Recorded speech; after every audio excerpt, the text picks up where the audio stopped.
Hello, hello in UK Health Radio Land. This is Liz Larson, and I'm here with my friend, Bill McKenna. Bill McKenna. And we are the host of the New Life Perspectives radio show here on the UK Health Radio Network. And we just happen to be the duo that created the Cognomovement system. And we have a really special guest here today, and we want to get right into it. No time wasted. We're here with Devaa Mitchell, who is the co-founder of the Shift Network. And let me get this right, the Chief Impact Officer.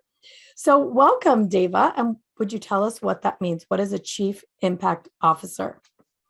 Well, first, I want to say thank you so much to both of you for having me here. And thank you for the work you are doing to really share messages of health and healing with our planet, which is so deeply needed. So bow of gratitude to both of you.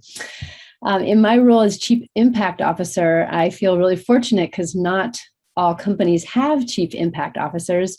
But what I'm looking at is how do we use our business as a force of good?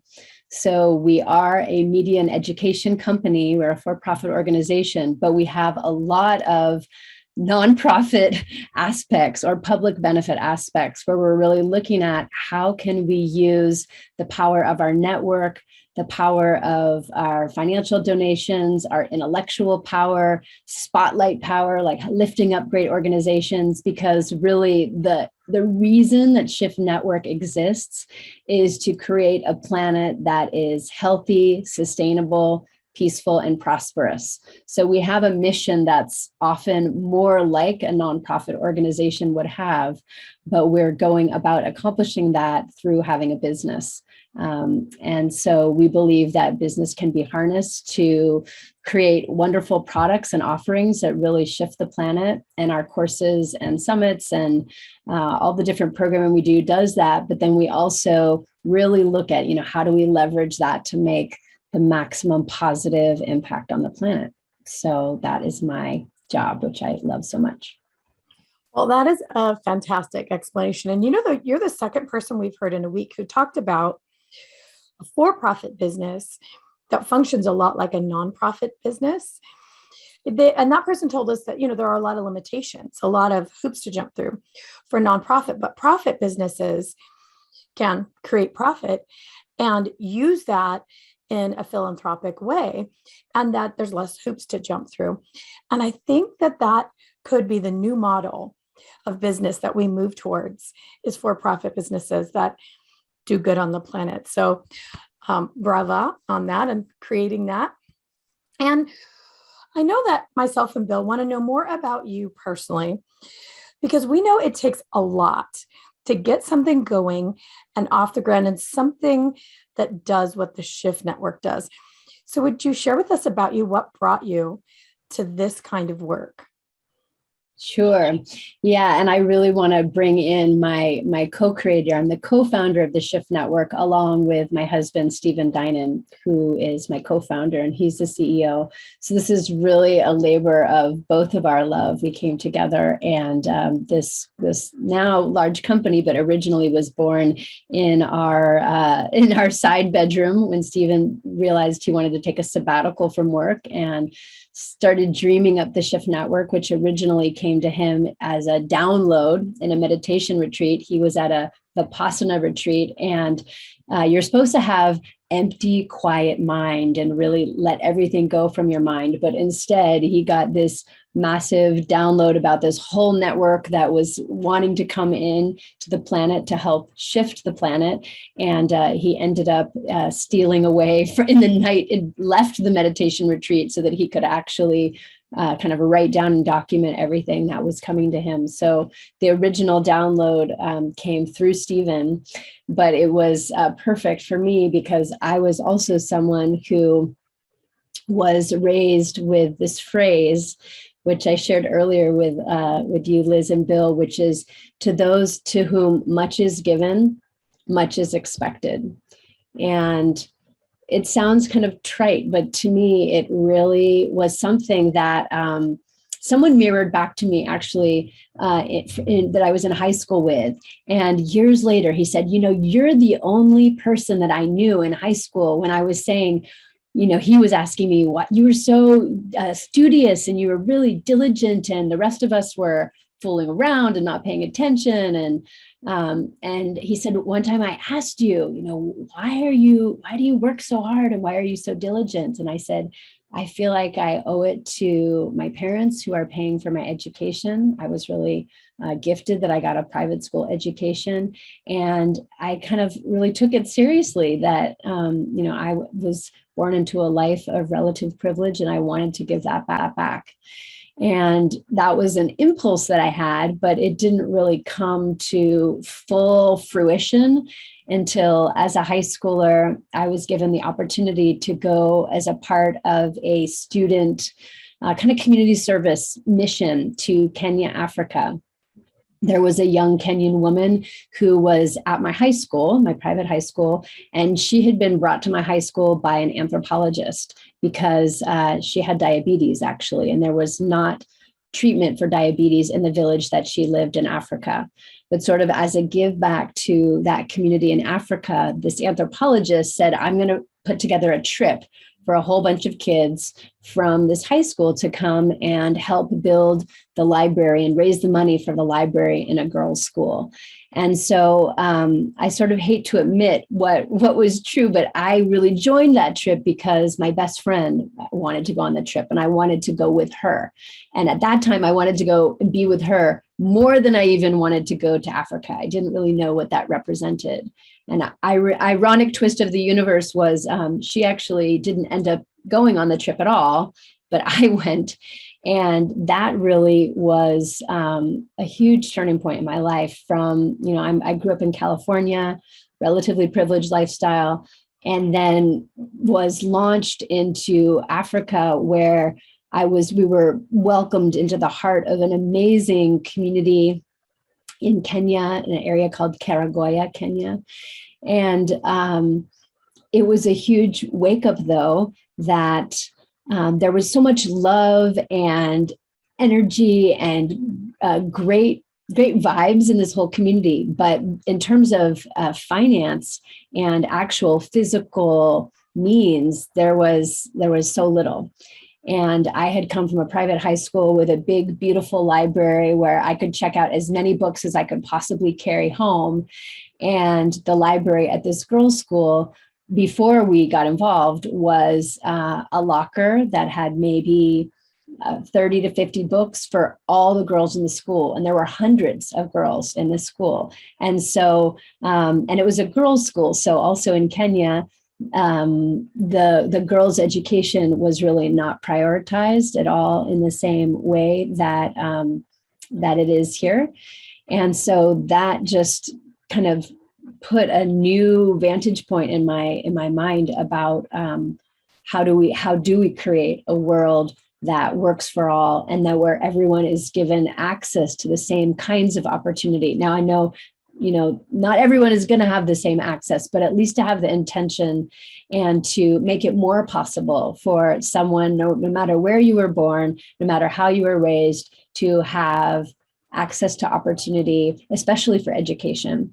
So that was something that was big in my heart. And so I kind of went down the path of anthropology and worked in a lot of nonprofits myself coming out of grad school, but eventually realized, actually, Stephen and I together, before starting the Shift Network, we started a nonprofit that was called the Summer of Peace.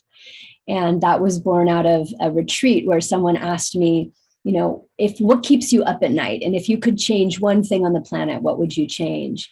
And for me at that time, which is still very true, it was, that violence and war is a way we try to resolve our problems on this earth. Like that just made no sense to me then, still makes no sense to me, especially in light of all that's happening right now on the planet. And so we created a nonprofit to work specifically on peace building. And what we found was we were spending all of our time just working to raise money to be able to pay our executive director instead of just doing the work of peace building. We were going around and, soliciting funds and trying to pretzel ourselves to have what we were doing match the interests of the donors. And eventually we said, okay, forget it. We're going to forget this nonprofit. We're going to do the peace building work we want to do, but we're going to fund it ourselves, make it a wing of our company where we just pay that person a salary as a member of our company, but they're doing peace building work. And the other part of what we're doing in our company, the selling of the courses and the recordings of the conferences that we do, that can be the engine that supports the nonprofit work that we're doing. And now we're doing much more than peace building. We're doing a whole variety of different kinds of things. But the beautiful thing is we don't generally have to raise the money. In some cases, we invite others to join us in fundraising when it's a larger initiative, but we can just do the work. And I think that's what you were referring to earlier, Liz, in terms of you don't have the same kind of hoops in that you don't have to spend most of your time or a big chunk of your time raising the funds if you're lucky enough to have some revenue that you can put towards Right. what you believe in. You know what strikes me so much about your story is the influence that, one phrase can have on a person. Yeah. Those who have much, much is expected. I heard that phrase. My brother is 6 years older than me, and he very, very smart with math. And so a teacher made him do extra things after, and that was the reason, because he would go around talking instead of doing the math, doing more work, because he was bright. So I remember that, and it impacted me too, all those years ago, that thing. And so that impacts me now, thinking that one phrase like that can really start to shape a person's life. And then that trip you took, having your eyes opened to the deficits around the world, but also not only that, what we really do have in privilege here. So if more kids in that age frame could be exposed to something that opens their mind in the way yours was opened. Definitely. Yeah. I mean, I'm a huge proponent. I actually have a 2-year-old and a 5-year-old. Wow. And so, when I'm not at shift, I'm really engaged in looking at how do we wake up the minds and hearts of little people. This is the whole future of our world. And there's a movement actually that we're just dipping our own toes in that's around world schooling, which is, and we actually have started a school on our property, and we are setting it up as a world school so that 9 months of the year will be in our home base in California, but 3 months of the year, we want to be anchoring kids in different locations. So we just did a little pop-up school, our first experiment in Mexico for 5 weeks. And we brought a teacher with us, one teacher from here and one local teacher from Mexico, so that our kids were being educated in, they were at the beach, but they were learning about the tides and, the crabs and all the different sea life. And they're learning about iguanas by actually going to visit an iguana farm. And for me, I ended up studying anthropology and have been to more than 70 countries because I believe that traveling and being immersed in different cultures is one of the best ways to educate yourself, become a global citizen, but also to become more attuned to, what really is needed to have a planet that is thriving, what's working.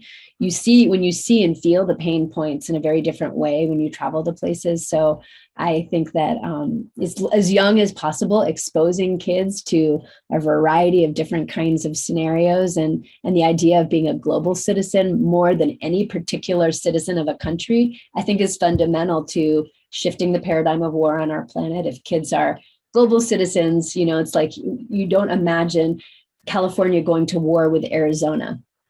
As we're part of the same thing, but really we're all part of the same planet.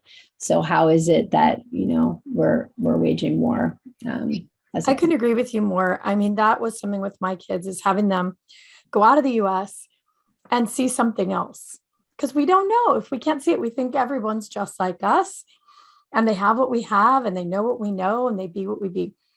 So I agree with you. That's something I think is incredibly important for us as children to experience other cultures and other ways of being. So speaking of other cultures, we need to hear from the UK Health Radio Network. So we'll take a little break, and we'll be right back and bring our friend Bill McKenna into the conversation as we talk more about what does the Shift Network do? What's it all about? So we will be right back. Shift Network, take it away. And we're back. So Bill, we were going to talk about the Shift Network. What questions do you have for Devaa? Oh gosh, we've been, everybody out there around the world has heard the Shift Network now on the show, and we're talking about, gosh, they're doing great philanthropic work globally.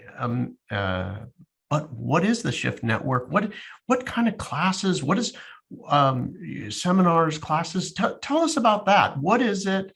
And specifically, are they doing what kind of classes? And do you have to fly somewhere? Do you have to, is it online? What is it? Sure. Well, yeah, the Shift Network is totally online. We're an online media and education company designed for adults primarily. And our classes are in everything, personal growth and spirituality is really our mainstay, as well as what we call enlightened business.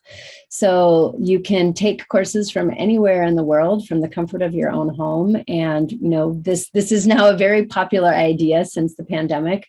We were very, blessed that the Shift Network was able to touch so many lives, especially during the pandemic when people didn't have access to the same kinds of in-person things. But you can take courses in anything from sound healing to shamanic wisdom to energy healing practices to we have courses on Indigenous wisdom and different Indigenous wisdom practices. We have Qigong courses and some different sorts of yoga courses. So there's 150 new courses per year, as well as an archive of thousands of courses that you can find on our website. And we also have live free summits that happen more than once a month. So for example, in a vertical that's really popular, as an example, we might say sound healing or dream work or Qigong. We have free summits where we pull together many of the best and brightest teachers of that whole domain. And we put them together and allow people to, for free, access nuggets of wisdom from these different teachers. So the talks are usually from 20 to 30 minutes. So you get more of a smorgasbord or a panoply of all different teachers in that domain. And then the teachers that are the most popular and that are most resonating with our audience, we give the opportunity to do longer courses. The Enneagram is another whole series that's been very popular. So you start off often in an intro program. And I say intro, though the truth is that these courses are tailored. They're more advanced in terms of the majority of people that are part of Shift Network are not brand new on their spiritual path or their healing path. They're people that have been engaged in the work for a number of years. And it doesn't mean you're not welcome if you're new, but just that tends to be where the center of gravity is, people who are more advanced practitioners. So they'll come into the first course. It's a 7-week course. For those ones that turn out to be very popular, then there's often an advanced course that people can go on to do a 10-week program. For certain areas, we're now developing longer programs, 6 months to 12 months. So you can get a certificate right now, for example, in the Enneagram. If you want to use the Enneagram for your business as a tool or in your healing practice, we also have one on mystics, a global mystics certification. So we have lots of different courses in global spirituality, women's mysticism, and we have a certificate for people who are wanting to do a much deeper dive with that right now.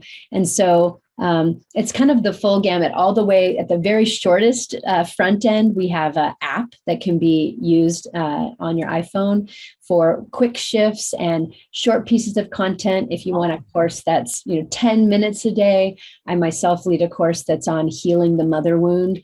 So 10 minutes a day over a week on how do you heal the mother wound. And there's many different courses that are these short form courses. We have free content. We have a premium program where you pay a monthly membership fee for access to more things. And then it just grows from there. So from the very shortest couple minutes a day to you want to get 20 to 30 minute chunks on our free summits to then longer courses where you really want to dive in and immerse. So these are all courses that are designed in different aspects to heal body, mind, and spirit. And shamanic wisdom is another very popular one. So we've got teachers from all different traditions that are teaching different aspects of shamanic wisdom.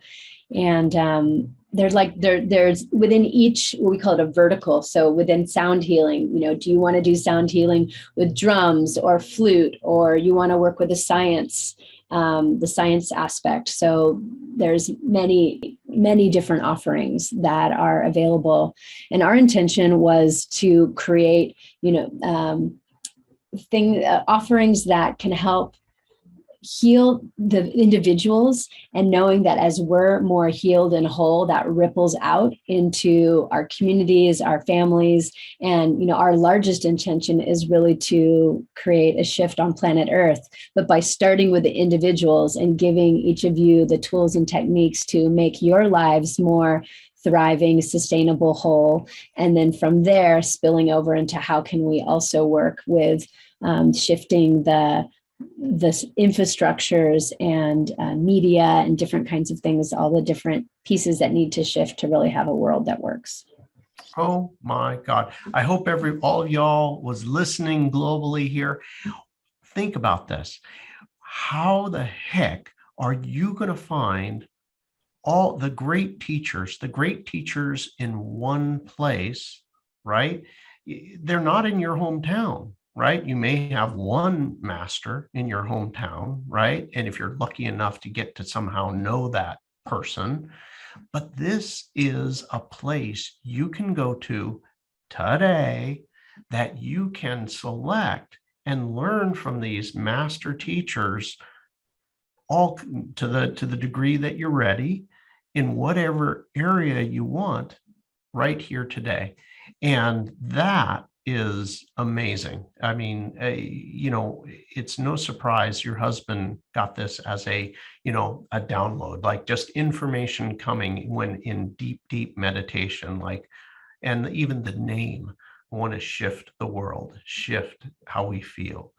I think it's amazing. And I also, you're free, you had some free content there as well, where they can get snippets, right?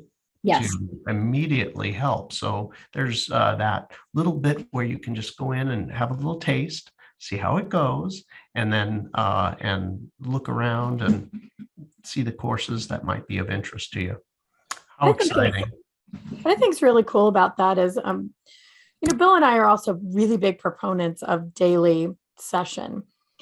And not everybody has a full hour every day or even a full hour every week. Right. Depending on what's going on in your life. So yeah, some people might only have just a few minutes. Like we've been working to perfect what we call quick shifts. Yeah. So, and it's actually on our app where we've, not surprisingly, but on our app, we've been finding that that's the most popular thing, where it's 5 minutes or less. Yeah.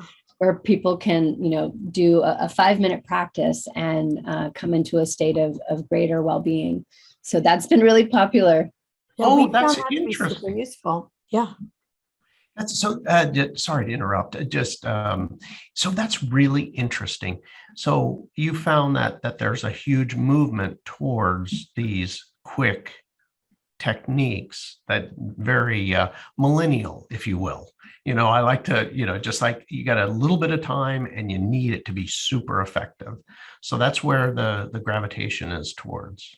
Yeah, I mean, that's part of it. I would say that's on the app. That's very, very popular. But there's also plenty of people who are willing to dive really deep and who are, signing up for year-long programs and Enneagram certificate or global mystic certificate, or people who are wanting to really take a deep dive into, a certain ancestral healing is also very popular with our network. People who are wanting to heal not just themselves, but really their whole lineage. So, depending on what you're interested in, there's a whole variety of different avenues towards that. And so we have live courses. One thing people really love about Shift that's different than other offerings is that you're able to interact with other people in a course and ask questions and do live practices. And so that is the most popular thing, is our live courses. But then after the courses are complete, we also make those available in an evergreen format so that people who weren't there when that particular course launched, or who want on demand, that want to be able to like binge participate and just do a huge chunk of work in a concentrated period of time. So there are others who like to do it that way. I was going to add that lots of times a person will take a course and it's a big one, maybe a weekend or whatever. And they're so excited for about 3 days after. And then life happens and you get busy. And what you learned doesn't necessarily get put into practice. Mm-hmm. That's what I love about the combination of the dailies. And Bill and I are always a big proponent of this. It keeps your focus. It keeps you moving forward. So you take the chunk of information that you learned, and now you're keeping your mind and your body focused on it in a tiny daily way. Mm-hmm. We find that combination really, really expands consciousness and is so valuable. So it's really cool that you have both. Yeah. I think it's true. Our brains, especially as we get older, the amount that we can retain and for how long is shorter. So having, daily reminders is really, really helpful. Yeah, we find that it just really helps with that expansion. You continue to grow and learn and flourish. So I think that's really beautiful. All right. So I can't believe this conversation is going by so quickly. We need to take another quick break, but when we come back, we're going to share something. Well, Dave is actually going to share with us a process that we can use to create joy. And just before that, we were talking off camera, and David, you were saying that there's something that's personal to your heart about serving the Indigenous communities around the world. So if you'd share a little bit of that with us, that would be amazing too. So let's hear from the Shift Network, and we'll take it away, Shift Network. We'll be right back. Okay, and we're back. So would you share with us a little bit about what you were telling us off camera about the Indigenous people and the projects you're doing to serve that community? Sure. Well, as I mentioned before, for those who are tuned in, one of the first, what we call impact area at Shift Network was around peace building. But a big part of our peace building effort was really around healing some of the wounds that exist with our Indigenous communities here in the United States. And there is, as most of us are aware, we are living on lands that were primarily stolen lands. And there has been such a huge pain point that has gone on for generations and generations, where it has not been acknowledged fully. This is changing, and I think it's beautiful that it's been changing. But when we started Shift Network 10 years ago, we really felt that. And when we got our directive of what is the first kind of healing work we want to offer back in terms of our impact work, it was really with Indigenous peoples. So we got involved in a variety of different things. One of the things that we felt really great about was that we created a declaration of commitment to Indigenous peoples. We collected 10,000 signatures for it. And it was really a public apology and a recognizing sort of the history, which many of the Indigenous peoples that we knew didn't feel had been done in the United States publicly in a way that really landed for them, like a real public apology that acknowledged the damage that we as colonizers created, and a commitment to the healing and restoration. So that was one piece we took. And then we also were really involved in the commemoration of the Wounded Knee. That was a big massacre that happened here. And on the 125th anniversary of that, we brought some of our Shift staff members and raised money to send horseback riders to ride a certain long horseback trail commemorating it and bringing public attention to it. And we also helped raise money, about $70,000 for a Indigenous Summit of the Americas in Panama. It was something that was meant to be funded by governments to send Indigenous people to be able to gather and talk about their key issues. And at the last minute, the government funding was pulled. So we raised the money in about 72 hours so that that gathering could happen. And we've maintained that connection. Our largest philanthropic gifts were to First Nations COVID Relief Fund, because Indigenous peoples here in the United States were hit very, very hard, even more hard than other communities. So our feeling is that if we can heal some of the initial pains that happened in our country and its founding, the way it was founded by, massacring people, stealing lands, that wound has been passed down from generation to generation to generation. So if we can be a part, and I know just it's a small part of the larger healing that's needed there, our thought is that that's going to ripple out and help heal so many hearts and lives. And we're a long way from having that wound be healed, but we feel really strongly about playing our part in doing right there. That's beautiful. That is beautiful. That the discovery scientifically that we now know that the trauma is actually passed from generation to generation in the cells. And I had talked about this on other episodes, that that trauma is felt even though you weren't there, but literally it's in your physical body. So the work that you're doing to actually relieve that is significant, that's going to go forward through generations. So and I would say that, we've been doing these things in the outer world, but then the inner process, there are courses that Shift offers on ancestral healing, where you go much deeper and look at, the trauma in your mother line, your father line, and kind of do the healing work to relieve that on a much deeper way. That's what people are doing individually. And then, some of the things that we've been giving back to have been on the collective. So we really see the importance of working both on the personal level, lineage level, as well as collective level. That's both. Yeah. What wonderful work. If you're listening to this and your ancestors have been part of a genocide, consider taking some of those courses. You might find some incredible shifts, shall we say. Okay. There's a lot of beautiful healing stories that have come out of, every course. That's the big benefit of doing the work, is that you see that what's being unleashed by all of our faculty and the participants. We're really co-creating pretty huge waves of healing and transformation across the planet. I love it. Love it. So let's see if we can create a little bit of that healing today for everybody who's listening. So David said she was going to share with us a technique that increases joy. And we know that when we're in that state more often, we start to create from that place. So whatever has happened to you in your life, if you're able to have a state of joy, you can be in a bigger state of creation. So Devaa, if you would, please share this technique with everyone. Sure. Yeah. And I call this technique joy breathing. And it's also available on our app as well. If you want to do it again, you can find our app, I think, by just going to the App Store and you look for The Shift Network with a little planet symbol.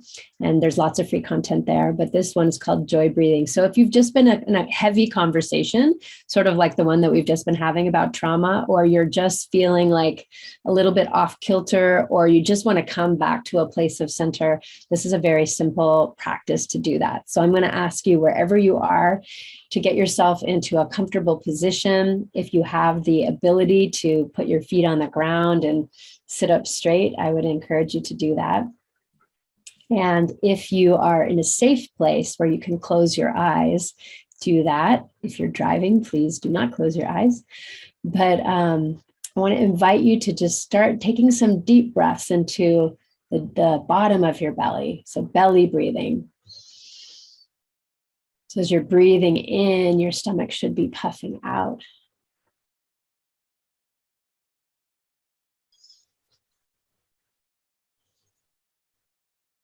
And I'm also inviting you to just slow down as well.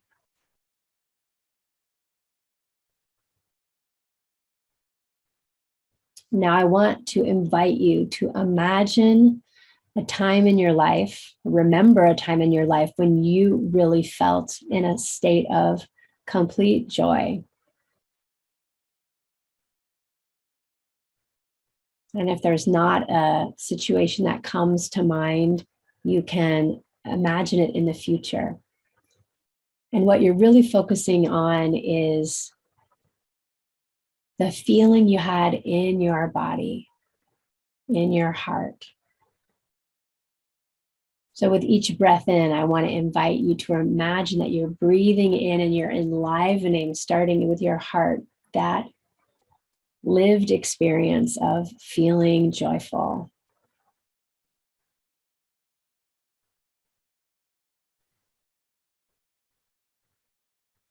And I want to invite you to imagine you're breathing in that joyful feeling into your heart, and you're allowing it to spread from your heart out through your body. So it moves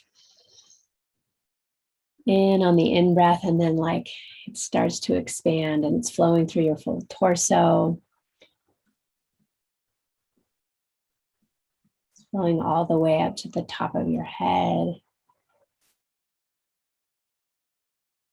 Slowing down your arms to the tips of your fingers. Flowing all the way down to the tips of your toes through your legs.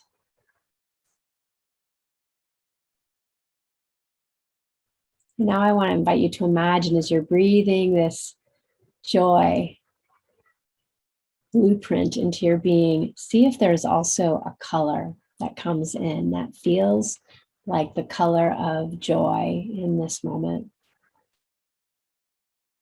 And that you're breathing in that color as well and allowing that to flow into your heart and then ripple through the rest of your body.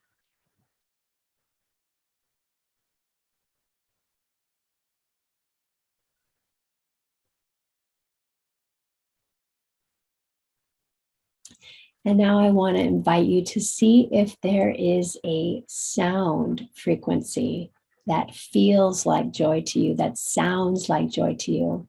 And I'm going to make one small frequency pitch myself, and I'm going to invite you to layer on top of my sound your own sound that feels like joy, as a way to really seal in this vibration into your body, into your being. There's a little equation that says vibration plus intention equals manifestation. So we are manifesting joy by intending it and bringing in the vibration or the sound of joy. So I'll make a tone, and then you make your own tone of joy on top to seal this practice.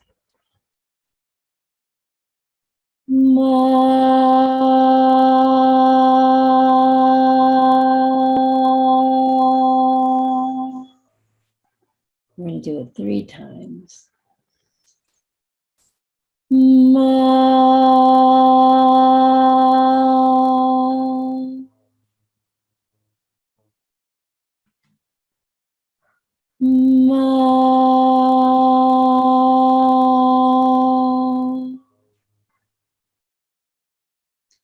And then as a final step, see if there is an affirmation statement that comes to you.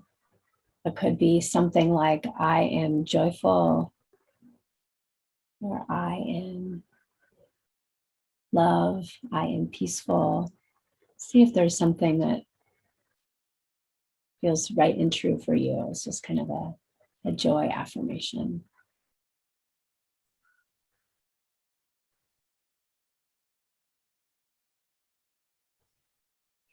Take another deep breath, breathing that statement, sound, vibration through your being. And as you're ready, you can open your eyes. And if you have the ability to write down your affirmation, I invite you to do that. And it's something that you could put somewhere, like on your mirror when you're brushing your teeth, or that somewhere that you'll see it. And I would invite you to just practice a simple joy breathing a few times in the next week. And I find it's a really easy way to kind of come back especially if I'm a little discombobulated in some way, to a state of what I consider to be a state of grace. And when I'm in that state, I find that my life and the things that I'm involved in flow much more easily and effectively as well from that place. Wow. Wow. Thank you. That was awesome. Did you make the sound, Bill? I did. I thought you heard me. I was kind of like, part of me was like, I don't make it too loud because I didn't want to overwhelm the mic and everybody else. So I tried to keep it, I repressed my sound a little bit, but I did make my sound, and I really felt it.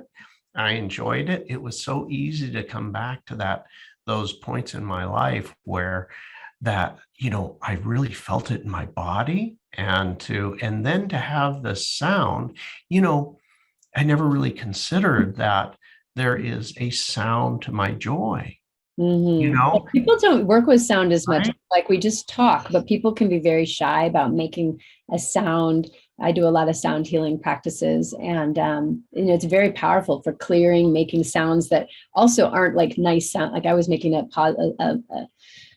resonant tone, but you can use pretty crazy sounds to clear negative patterns and let stuff out. So I feel like we're all conditioned to like make these certain sounds, like talking sounds, intelligent sounds, but not the wild, crazy, or joyful. And it's actually a very fast way. Like you want to just have a 10-second practice, just make the sound of joy just come. That's why the mantras, in Hindu tradition, you can just say your sound mantra and the vibration can bring you right into a joyful place.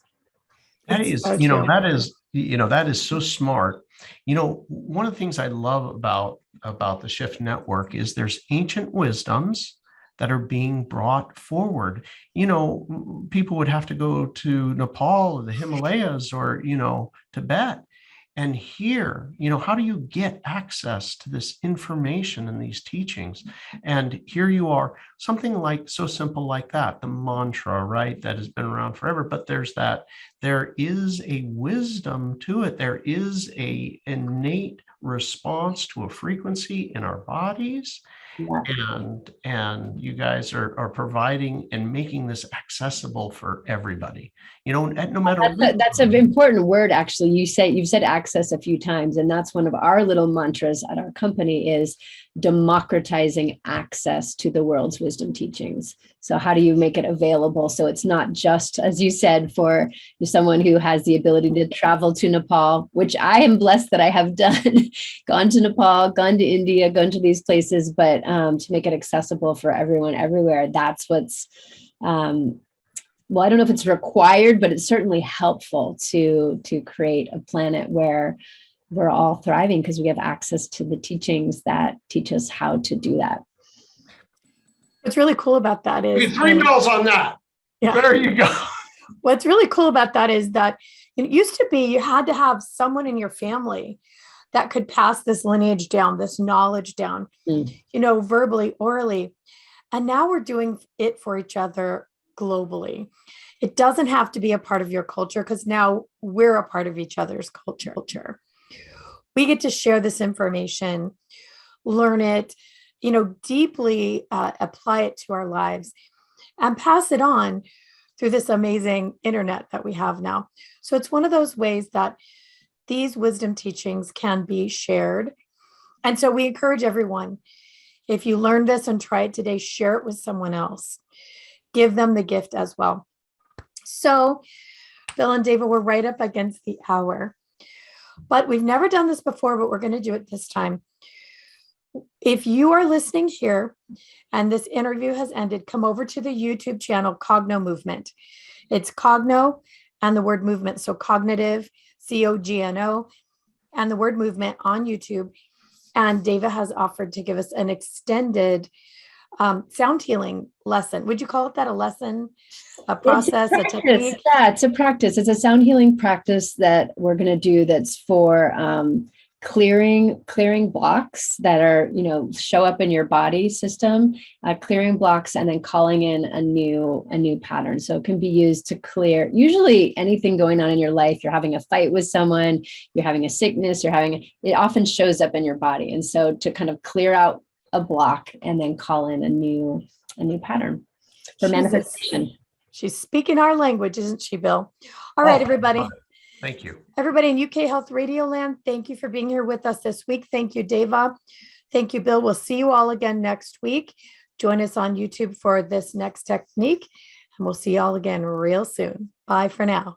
So if you're watching this today, this is an extension of the New Life Perspectives radio show with Devaa Mitchell of the Shift Network.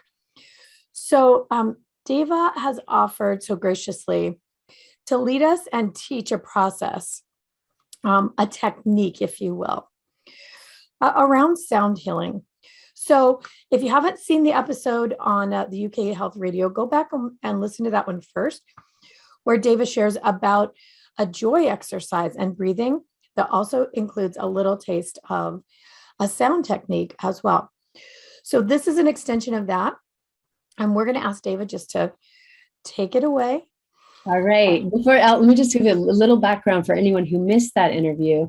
Basically, I'm a sound healer, among other things. I'm the co-founder of the Shift Network and a leader of many different programs on women's spirituality. But I also have a background in sound healing.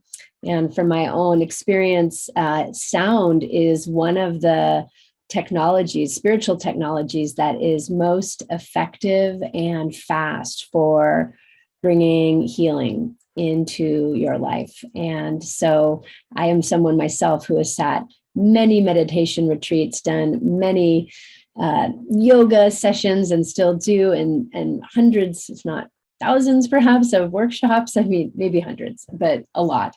And for me, sound has been one of the things that has most brought me into a state of open-heartedness and manifestation. And so I work with a lot of chant and mantras. I have a couple of music albums out and mantra album, but sound healing is really very effective. So this particular technique is for clearing blocks. These blocks could show up in your body as anything from pains to contractions to if you feel like you might just have some negative energy, blocked energy, or even if there's just something going on, you've had a fight with a loved one and you're kind of feeling that like contraction feeling, or there's something that you've been working on in your life and it's just not really going well. This body that we all have is a map. And usually those experiences that we're having show up somewhere in our body as a pain or a contraction, or you can even, for those who are visual, see it as kind of like a black energy so I'm going to take you through a little process to help clear that and then bring in a new energy pattern. So let's go ahead and get started. So as the first thing, get yourself into a comfortable position. And comfortable position. And if you're in a safe place to do so, go ahead and close your eyes.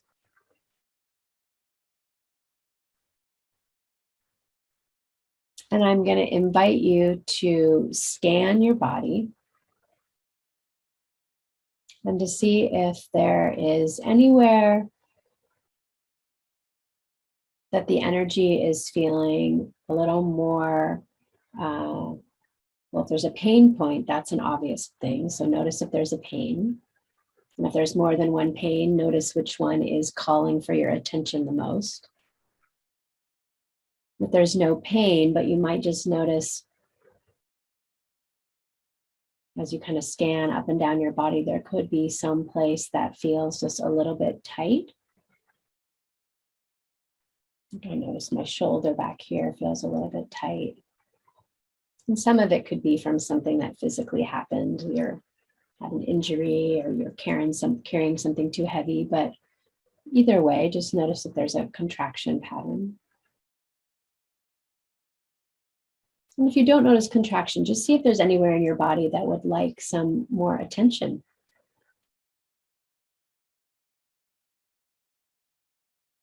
And just bringing your hand, if you can reach comfortably, to that place in your body.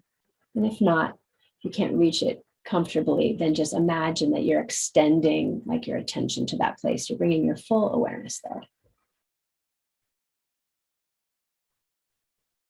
And just start off, I'm going to ask you a few questions that seem probably like nonsensical questions, but I'm asking these questions just so you have to really bring your attention into this place. So I'm going to ask you to notice if there is any sort of color associated with this place.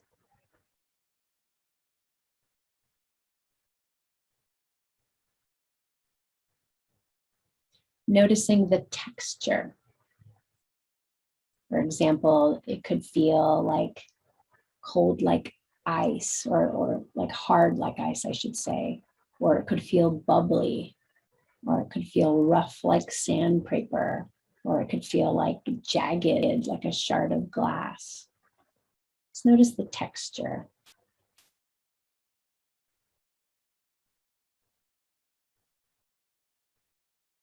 And also, if there's a substance.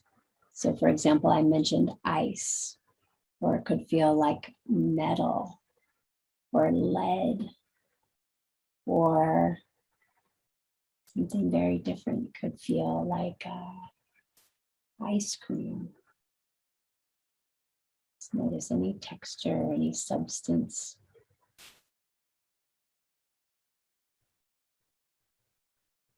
Temperature. Hot, cold, frozen cold.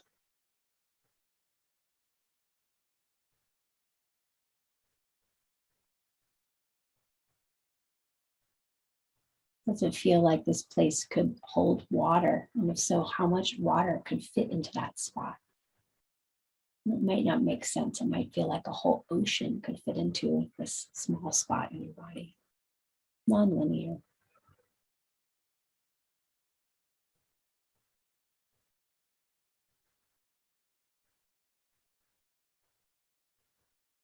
And then seeing if there is an emotion there. What emotion would you say was there?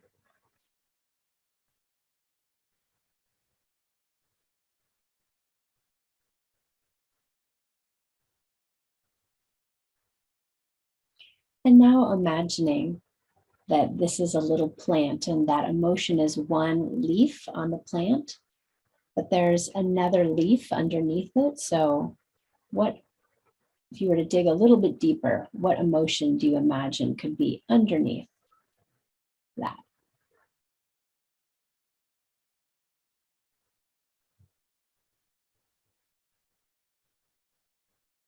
And digging one more leaf down, is there another emotion underneath that?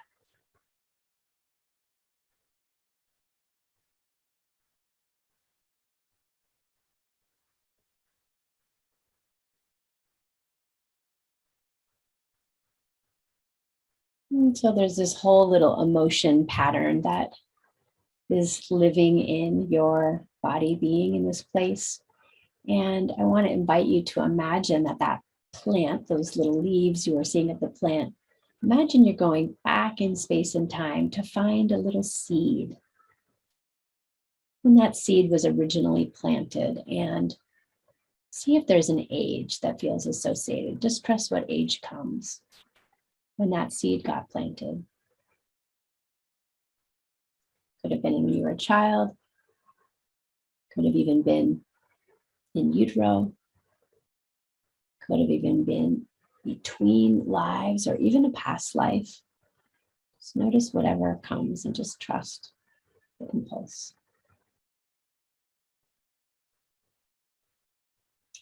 So now getting in touch with that being that was that age. You as a younger person, or even you as a spirit, when that whole pattern got put in place. And usually these patterns are the best way that that younger part of yourself knew to take care of itself or to protect itself, given whatever was going on. So just make contact with that younger part of yourself and offer it some love and some appreciation. And just see if that younger self is willing to release this pattern or take steps, like a step towards releasing it, knowing that this pattern now is not serving you. You don't need it, most likely. So ask and see if that feels true. Does it feel true that it would be okay to release this pattern now? And if you get a yes, then let's proceed. If you get a no, also you need to trust that. And you can come back to this at a time when that part of you feels ready to begin to release. But if you're getting the yes,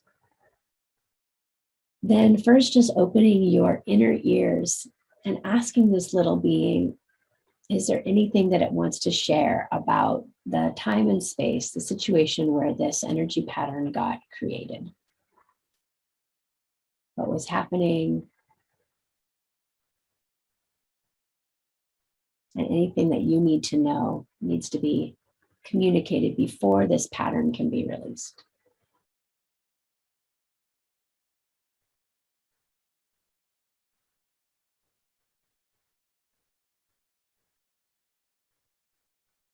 Just listening. It might be words or even images, colors that might just come up in response to that. Just interpret it the best you can.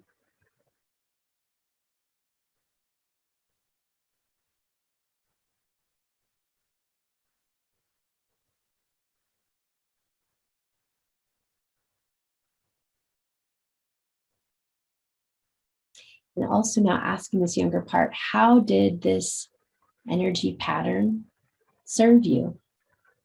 Maybe there's ways it's been of benefit. Maybe it's been a protection that's kept you safe in some regard. Just seeing if there's a way that you can acknowledge that it served you, while at the same time recognizing it may not be serving you anymore.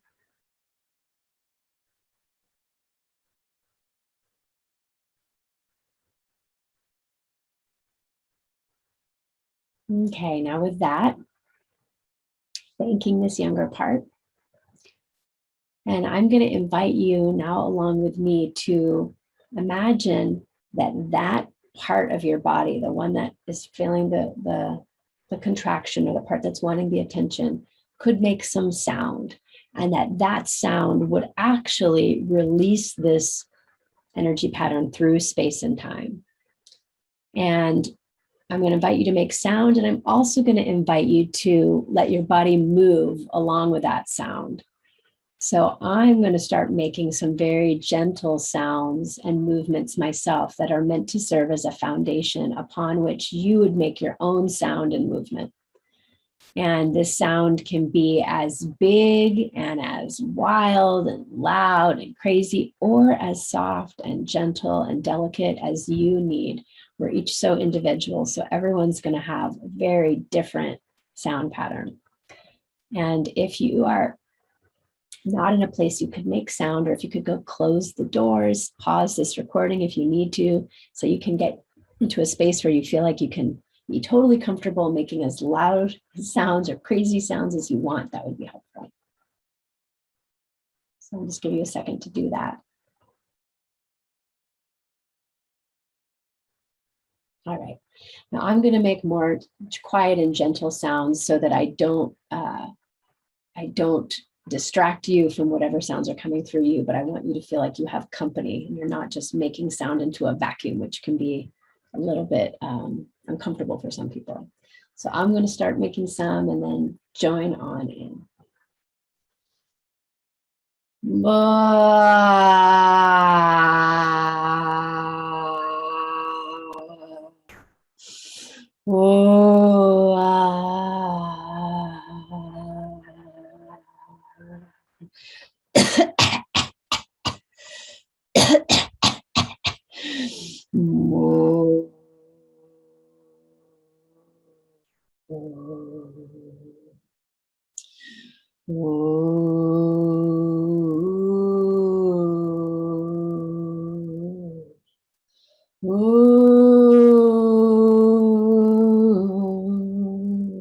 sure you're moving your body.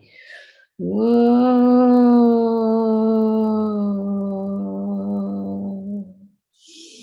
Whoa.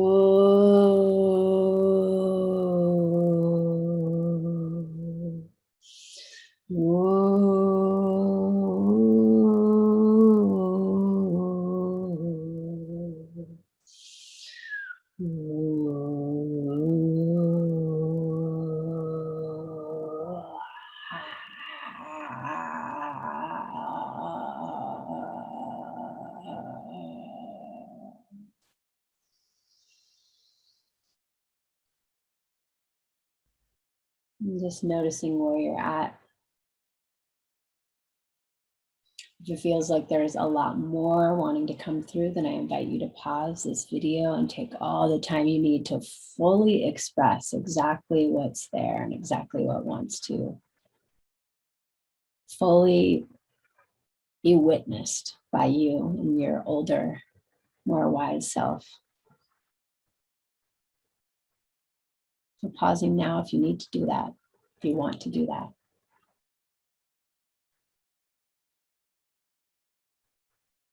When you're ready, just coming into this moment and just noticing what's present here.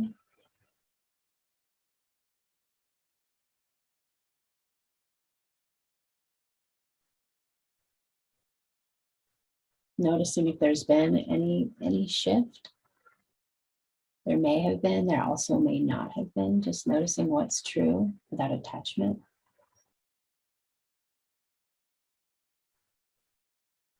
And just tuning back in with those colors and textures and sensation you had before, noticing what's real now about that.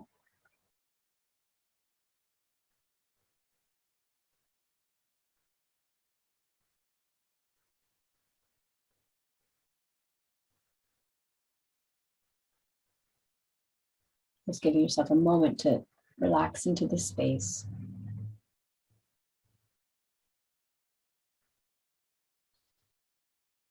You may notice, like me, there might be some deeper sounds or breath that wants to come through, and if so, express that.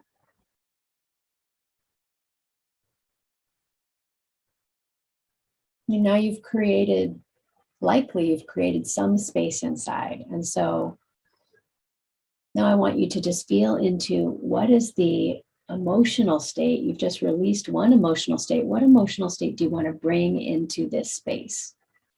So you may choose, like, you want to bring in harmony or peace or joy or love or something else. You choose what's true.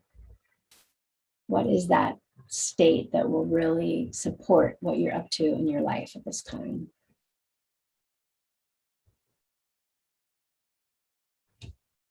When you have that state named, now I'm going to invite you to do something similar. And this time I want you to make a sound that feels like the sound of the word you chose. And in addition to the sound, I'm going to invite you to bring in movement with that. So for example, if your word was love, what is the sound of love? And, like, what would be the body postures if you were opening to receive love, how you might call that in. From your head to your toes, you might do a shimmy, you might do a wiggle, but you just trusting your own body. So like we did before, I'm going to make some sound, more soft, gentle sounds that feel more like a positive sound to me, but I'm really asking you to use your own voice to layer on your sound, and then using your movement as well. And you're just really energizing your whole field with this frequency state that you're calling in. So let's do that together now. And I'll make my own sounds. I'm going to be calling in the sound, as I said, of love for me. Your sound of love, or whatever sound, will probably be very different from mine, which is fine.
Again, if you want to keep going, feel free to stop the video and just make your own sounds and movement. But if you feel complete, you can come to a still place with me now.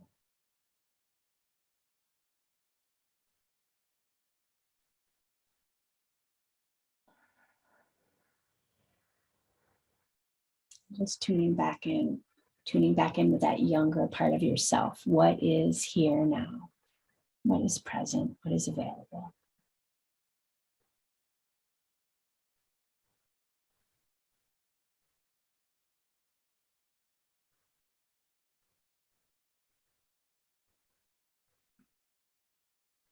And just seeing how that younger one is doing. Anything else that she's needing or wanting for this to feel complete on this day.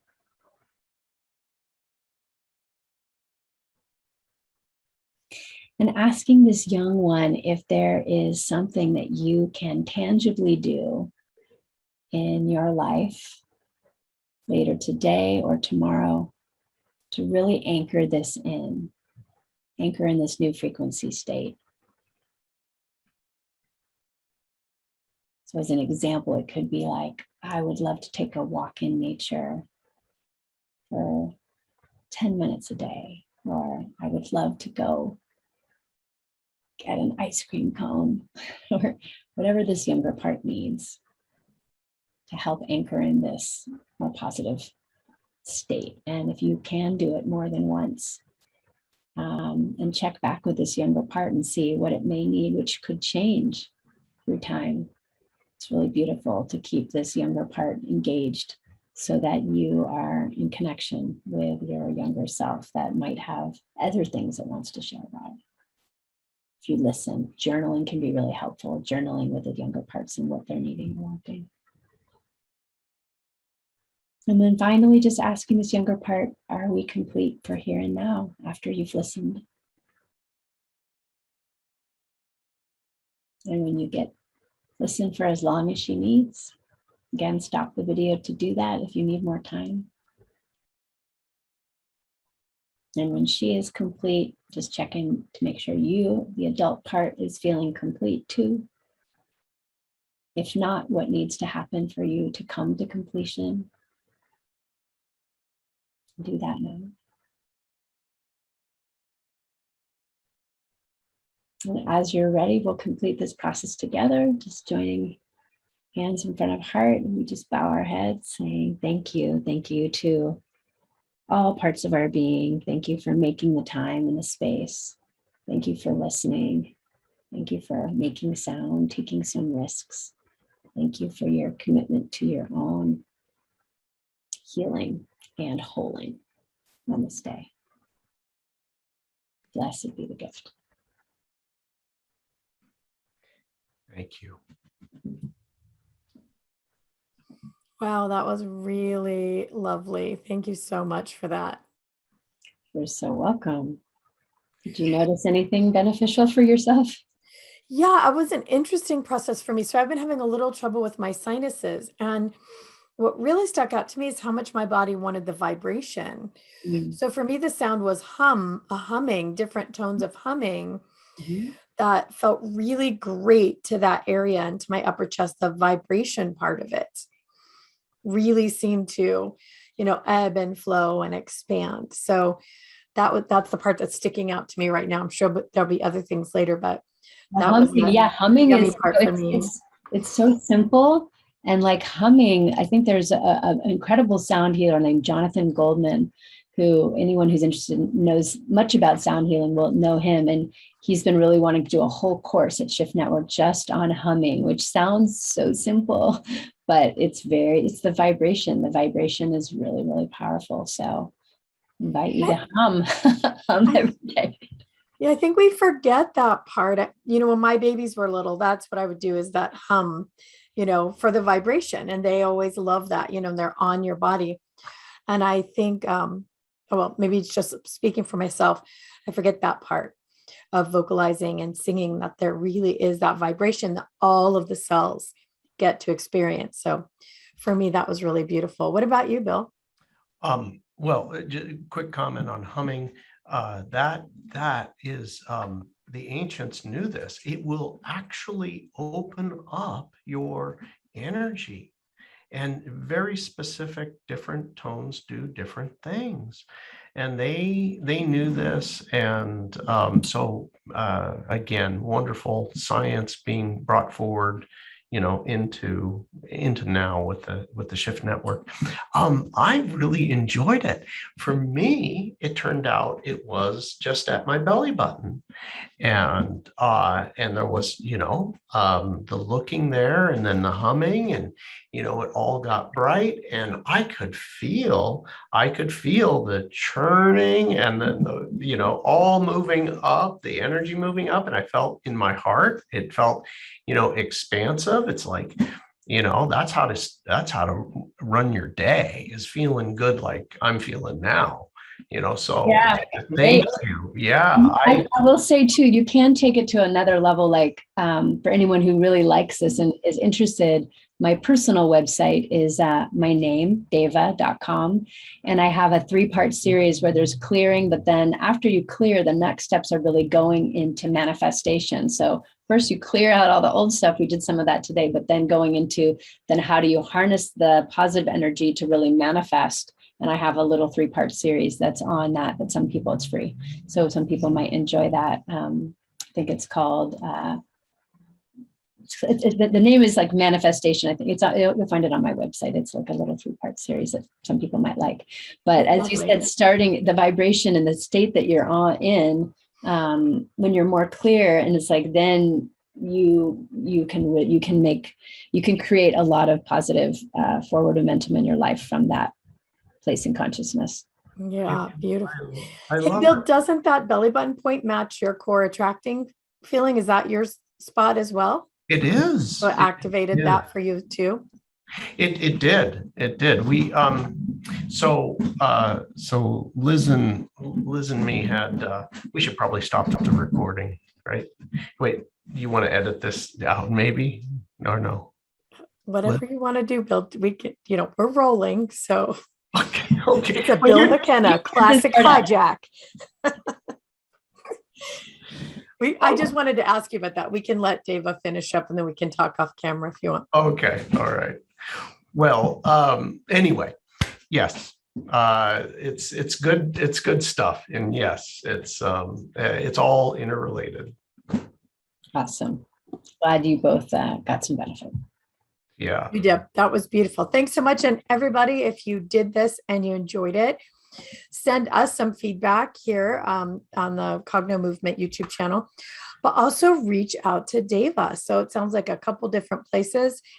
You can see her, one on the Shift Network and the other at, did you say devaa.com? Yeah, just my name, devaa.com. Awesome. Thank you so much, Devaa. And Devaa has promised to come back and do some other conversations with us in the future.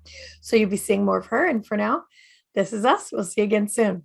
All right. Have a great day all. Bye for now.